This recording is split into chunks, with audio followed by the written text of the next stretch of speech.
Okay, another 5 minutes of goodness. In this video, I'm going to review a little bit of what was said in the last video because it probably needs to be restated. And then we're going to wrap it up with the what I kind of left hanging there is the anomaly of the seventh. Why doesn't the seventh fit the model of all the rest of the notes when building a 1-3-5 on top of it? Okay, so I briefly told you that the distance between the first note and the fifth note is always the combination of a major third plus a minor third. And that it works out. I'm not. This works along with if you were just to go 1, 2, 3, 4, 5. It's the same as going 2, 3, 4, 5, 6. The same thing is going to happen. I ended up on this note here. This isn't new theory. It's just a different way to look at it. It's just a different way to kind of analyze it or to think about it. So to get to your fifth, an interval of a fifth from one note to the next, you take a major, the additive or the total of a major third plus a minor third away. Now stepwise, that would be 1, 2.5 plus another 1.5. So it would be 1, 2, 3 whole steps and a half step away. 1, 2, 3.5 step.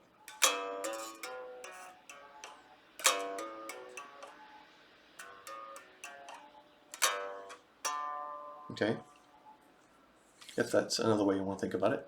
So taking that, that we know that if we create a harmonized third, that if we stack the opposite of whatever kind of third that is, we'll reach the fifth, right? So if we already had a major third, then we know if we stack a minor third on top, that will reach our fifth. And if we started with a minor third, if we stack a major third, we will reach our fifth. That's kind of the point of what I was showing in the other video. Now that works for everything except for the seventh, because watch this. Let's see, 1, 2, 3, 4, 5, 6, 7.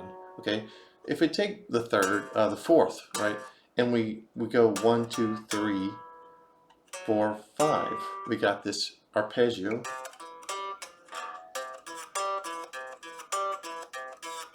That we're going to turn into a 1-3-5, right? A minor, a major, and a minor stacked. But if we start on the seventh and we continue through the scale, 7, 8, 9, 10, 11, right? Or 7, 1, 2, 3, 4, right? 5 notes. Continuing through it, we would pass over our first and then our second, and then pass over the third and into the fourth.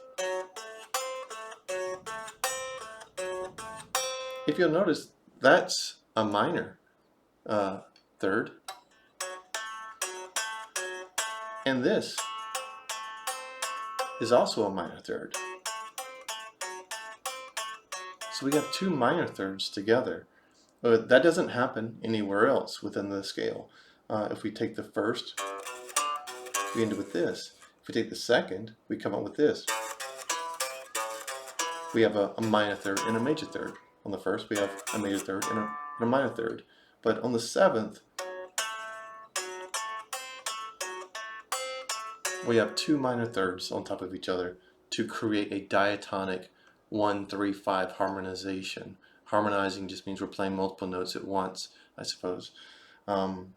So in order to do that, we do the minor from the 7 to the 2 in a sense. 7, 8, 9, and a 9 is a 2.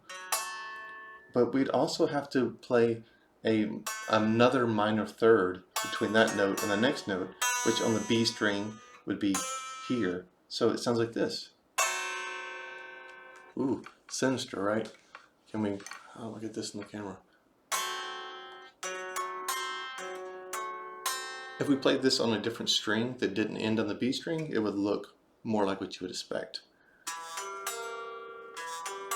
two minor intervals.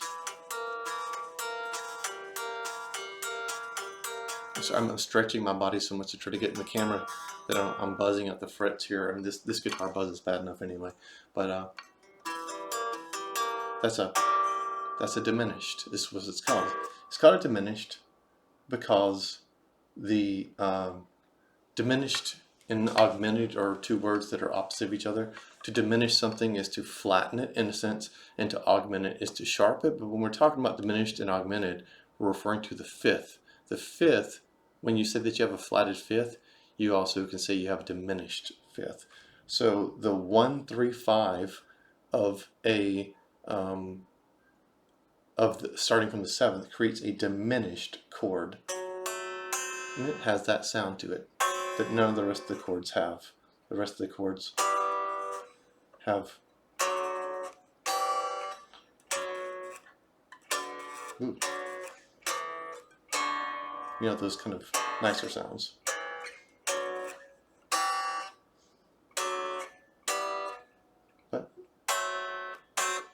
But it also adds tension and resolves nicely to.